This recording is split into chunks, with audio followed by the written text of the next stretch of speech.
It's time for another Dice Tower review with Zee Garcia.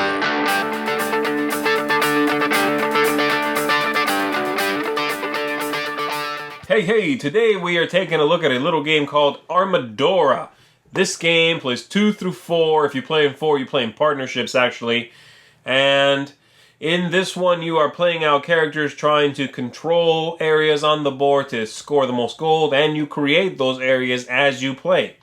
Let me show you.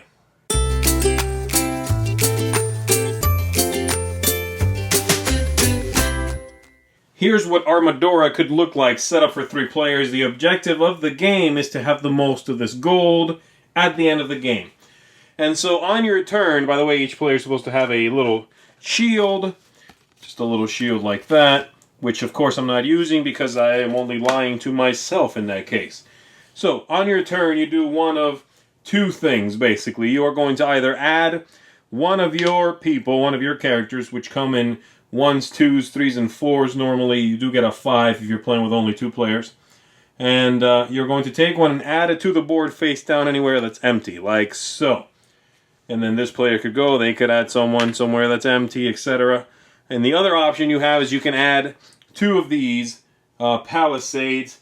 And the way that works is you are simply going to add them between any 2 spaces you want. They do not have to be touching each other, but they could be. And during the game, you're trying to create sections and control those sections. A section cannot have fewer than 4 spaces. And so when I do something like this, and I have created a section here in the corner of 4 spaces that cannot be broken down any further, that's as small as that can get. And so that's pretty much the game. On your turn, you add a piece, or you add 2 of these. You continue doing that until everybody passes. At that point, you check who controls the area by flipping over tokens. And so let's say that this looks like this at the end of the game. We flip over everyone's tokens. If someone would do a clear, if there was a clear winner, then they would get all this gold. If there's a tie like in this spot, we split it. In this case, 3 and 3, the 1 goes to no one. That's basically it. Keep going until no one can play anymore.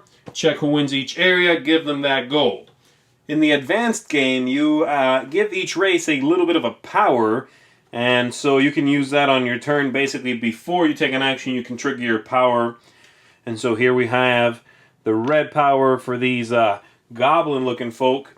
That one lets them put out one of these before they take a regular turn. So you could play this out and then put out 2 more or play a character. You can do this once per game.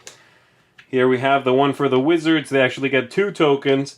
Before they take a turn, they could peek at one face down, put it back, and then take their regular turn.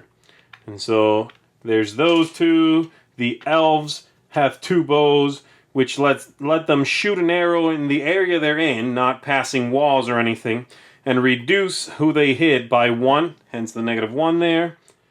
And lastly, we have this token for the army I'm not showing you, which look like this, these guys. And their power, these guys are the goblins. Their power is that they get to place an additional warrior, so basically you play 1 somewhere face up by spending this, and then you get your regular turn where you could play another one as normal, face down. Besides that, every race now has 1 new thing they could do on their turn, which is you can put out a token which has a 1 on it, and you can only play this takes your whole turn by the way, in an area that's already filled, and it gives you +1 in that area. There can only be 1 in the area, so red could now not play theirs here, because there's already 1 in there. And that's it. Whoever has the most gold wins. As you can see there, Armadora is basically an abstract game. And I like abstract games. However, this one has so much hidden information that it's hard to know what's going on. When someone plays a character out there, it's face down. You really don't know what's happening. And chances are it's a 1, because each player, for example, in a 3-player game, everybody has 7 1s. 2 2s, a 3, a 4. So it's probably a 1. But you don't know, and wherever that 4 ends up makes all the difference.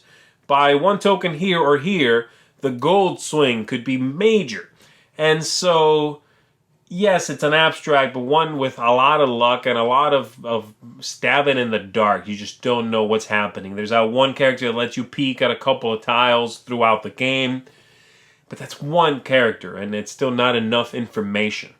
And so, I have to say, if it looked interesting from the overview, then get it, because there's no hidden surprises here. But if it looks dry, which to me it is, if it seems like it's going to lack an arc, an interesting development, which again to me it does, then I would have to say this one you can skip safely and not miss too much. This game is actually a reprint, which I forgot to mention, of an older game. This game originally came out in 2003 of a game called Nuggets. And that was the original name, reprinted now as Armadora. Not sure it needed to be brought back, honestly.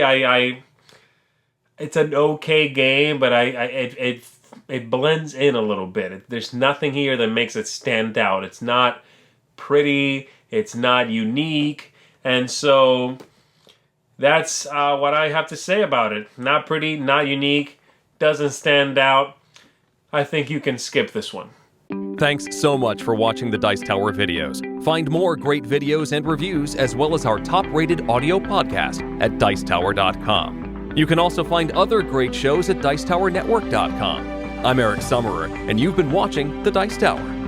The Dice Tower is sponsored by Cool Stuff Inc., where you can find great games for great prices. Cool stuff in stock. Check them out at CoolStuffInc.com.